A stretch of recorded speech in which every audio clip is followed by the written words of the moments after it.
Œuvre choisie de Mao Tse-tung, tome 4. Période de la Troisième Guerre civile révolutionnaire. Le travail de réforme agraire et de consolidation du parti pour 1948. 25 mai 1948. 1. Il est nécessaire de tenir compte des saisons. Dans les régions désignées par les bureaux ou sous-bureaux du comité central, tout l'automne et tout l'hiver prochain, c'est-à-dire les 7 mois de septembre à mars, doivent être consacrés à l'accomplissement des tâches indiquées dans l'ordre suivant. 1. Faire une enquête sur les conditions rurales. 2.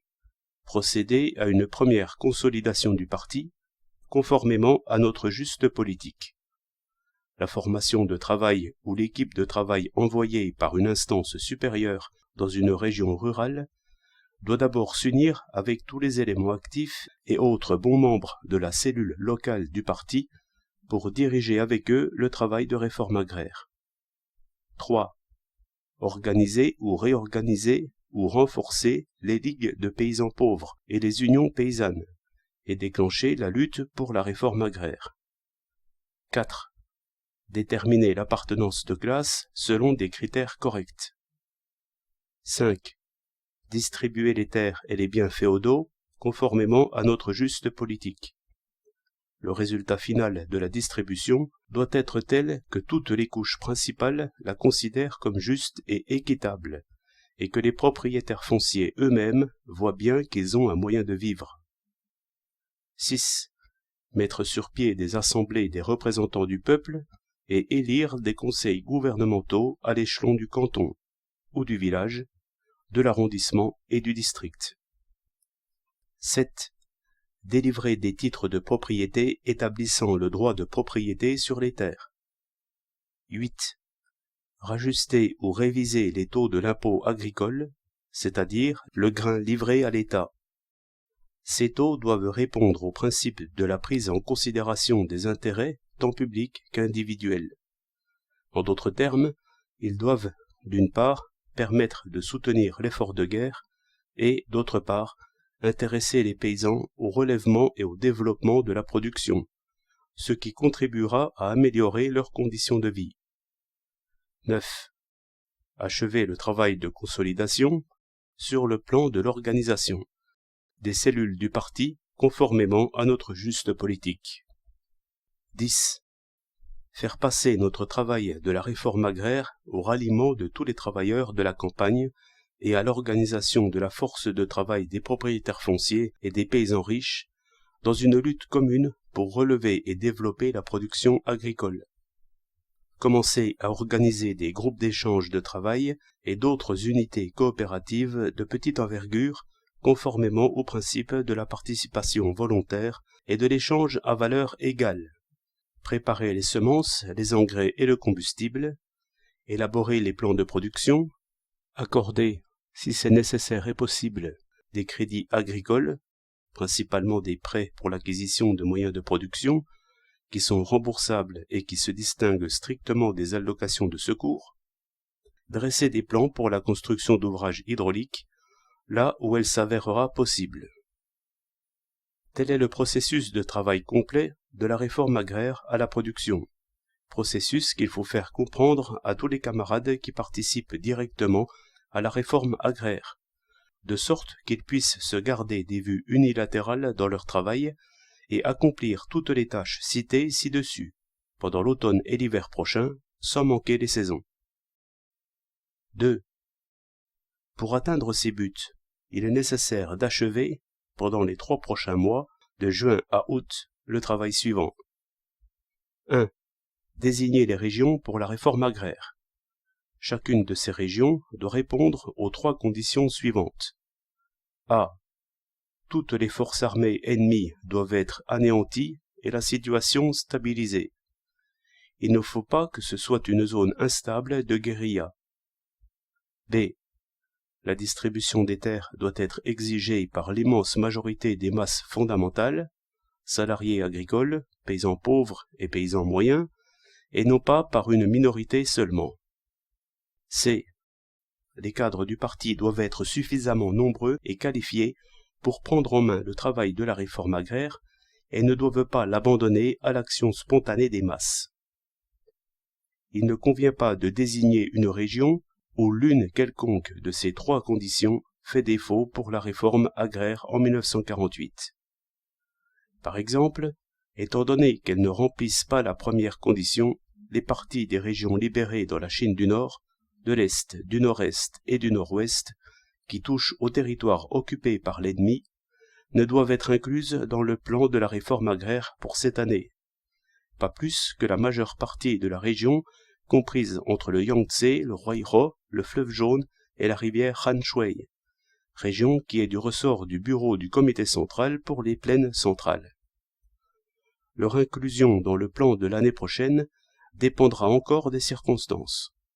Dans ces régions, mettant pleinement à profit l'expérience acquise pendant la période de la guerre de résistance contre le Japon, nous devons appliquer la politique sociale de la réduction des fermages et du taux d'intérêt, du rajustement convenable des fournitures de semences et de céréales pour l'alimentation, comme aussi la politique financière de la répartition équitable des charges, pour unir à nous ou neutraliser toutes les forces sociales susceptibles d'être unies ou neutralisées, aider l'armée populaire de libération à liquider toutes les forces armées du Kuomintang et porter des coups aux tyrans locaux, qui sont politiquement les plus réactionnaires. Ni la terre ni les biens mobiliers ne doivent être distribués dans ces régions, parce qu'elles viennent d'être libérées et qu'elles sont limitrophes des territoires occupés par l'ennemi. Une telle distribution ne serait pas favorable pour unir à nous ou neutraliser toutes les forces sociales susceptibles d'être unies ou neutralisées en vue d'accomplir la tâche fondamentale, la liquidation des forces réactionnaires du Kuomintang. 2. Assurer le succès des conférences de cadres. Dans les conférences de cadres consacrées au travail de réforme agraire et de consolidation du parti, toutes les justes mesures politiques concernant ces deux tâches doivent être expliquées à fond, et il est nécessaire de distinguer nettement ce qui est permis de ce qui ne l'est pas. Tous les cadres qui travaillent à la réforme agraire et à la consolidation du parti doivent étudier sérieusement les importants documents émis par le comité central et en avoir une parfaite compréhension. Ils sont tenus de les observer en tout point et il leur est interdit d'y apporter de leur propre chef la moindre modification. Dans le cas où certaines parties de ces documents ne répondent pas aux conditions locales, des amendements peuvent et doivent être proposés, mais tout changement effectif ne devra se faire qu'avec l'approbation du comité central. Les organes dirigeants supérieurs des différentes régions doivent faire par avance les préparatifs nécessaires et appropriés en vue des conférences de cadres qui se tiendront cette année aux différents échelons. C'est-à-dire, avant qu'une conférence ne soit convoquée, un petit nombre de camarades, l'un d'eux prenant la responsabilité principale, doivent se consulter. Ils soulèveront et analyseront les questions et rédigeront un projet. Celui-ci sera élaboré soigneusement dans son contenu et sa forme. Il faut s'assurer qu'il soit clair et concis et éviter la verbosité.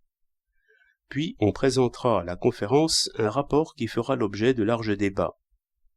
Le projet sera complété, révisé et mis au point à la lumière des vues exprimées au cours des débats, et le document définitif sera mis en circulation dans tout le parti aux échelons intéressés et, autant que possible, publié dans les journaux. Il faut s'opposer à ce qu'on tienne des réunions par des moyens empiriques, c'est-à-dire des réunions qui se font sans préparation, sans que les questions aient été soulevées et analysées, et sans qu'un rapport, soigneusement préparé et mûrement pesé dans son contenu et sa rédaction, ait été soumis à la conférence des cadres, et dans lesquels les participants se laissent aller au bavardage et aux digressions, de sorte que les sessions traînent en longueur sans arriver à une conclusion précise et bien étudiée. Il faut prendre soin de supprimer cette manière empirique et nuisible de procéder, si elle se rencontre dans le travail de direction de quelques bureaux ou sous-bureaux du comité central, ou dans quelques comités de territoire, de province ou de préfecture du parti. Les conférences consacrées à la discussion de la politique ne doivent pas réunir trop de participants, et leur durée peut être écourtée si elles ont été bien préparées. En général, il convient de réunir en conférence, pour une semaine environ, de 10 à 20 personnes, ou de 20 à 30, ou de 40 à 50, le nombre variant selon les circonstances. Les réunions ayant pour but de faire connaître notre politique peuvent comporter une participation plus large, mais ne doivent pas durer trop longtemps. Seules les conférences des cadres supérieurs et moyens destinées à la consolidation du parti peuvent réunir des participants plus nombreux et durer plus longtemps. 3. Tous les cadres qui prennent part directement à la réforme agraire doivent arriver dans les villages dans la première quinzaine ou au plus tard dans la seconde quinzaine de septembre et commencer leur travail aussitôt après. Sinon, il sera impossible de mettre pleinement à profit l'automne et l'hiver prochains pour achever la réforme agraire, la consolidation du parti et la mise sur pied des organes du pouvoir et pour préparer les labours de printemps. 3. Dans les conférences de cadres comme au cours du travail, il faut enseigner aux cadres comment analyser les situations concrètes et comment, partant des situations concrètes dans les régions différentes et compte tenu des conditions historiques différentes, déterminer leurs tâches et méthodes de travail en un lieu et un temps donné. Il faut faire des distinctions entre les villes et les campagnes, comme entre les régions libérées anciennes, les régions libérées semi-anciennes, les régions confinant aux territoires occupés par l'ennemi et les nouvelles régions libérées. Sinon, nous commettrons des erreurs. 4.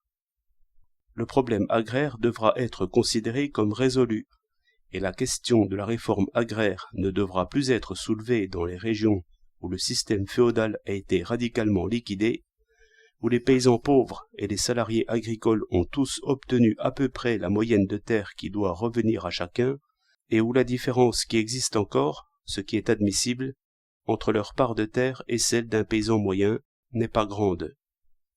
Dans ces régions, la tâche centrale est de relever et de développer la production, d'achever la consolidation du parti et la mise sur pied des organes du pouvoir, ainsi que de soutenir le front.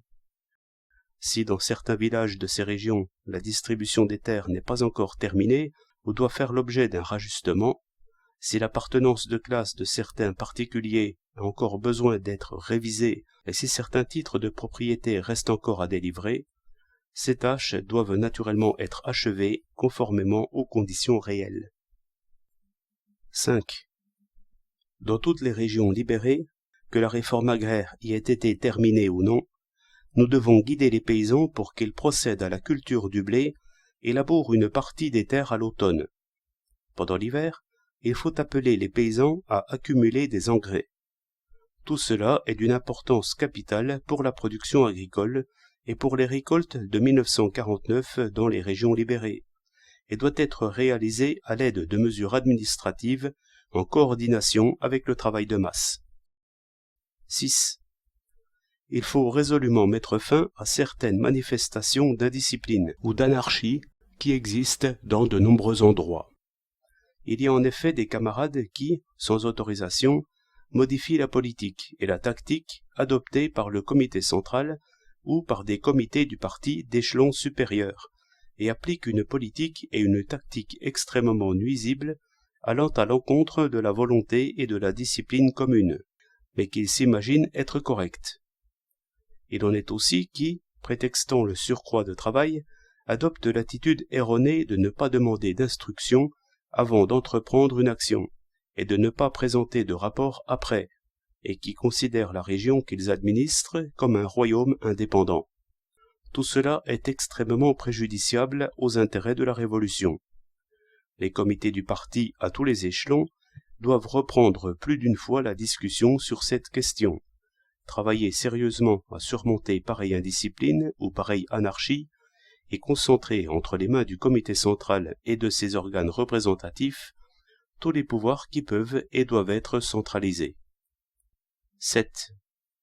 Le comité central, ses bureaux ou sous-bureaux, les comités de territoire ou de province, et les comités de préfecture, de district et d'arrondissement du parti, jusqu'aux cellules du parti, doivent se maintenir en contact étroit, afin de se tenir parfaitement au courant des tendances dans les différents mouvements, échanger à tout moment des informations et des expériences, ainsi que de corriger les erreurs et développer les succès en temps utile.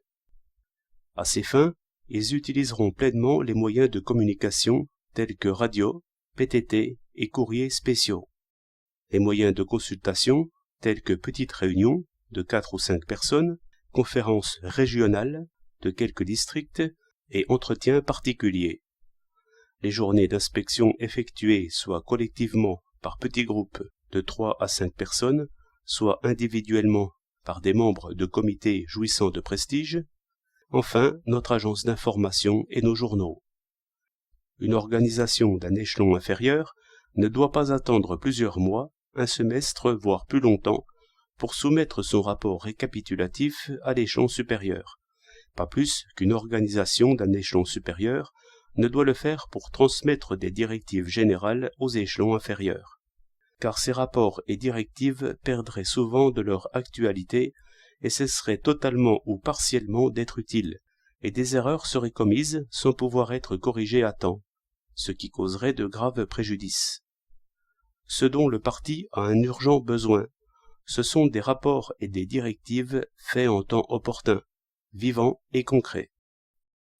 8.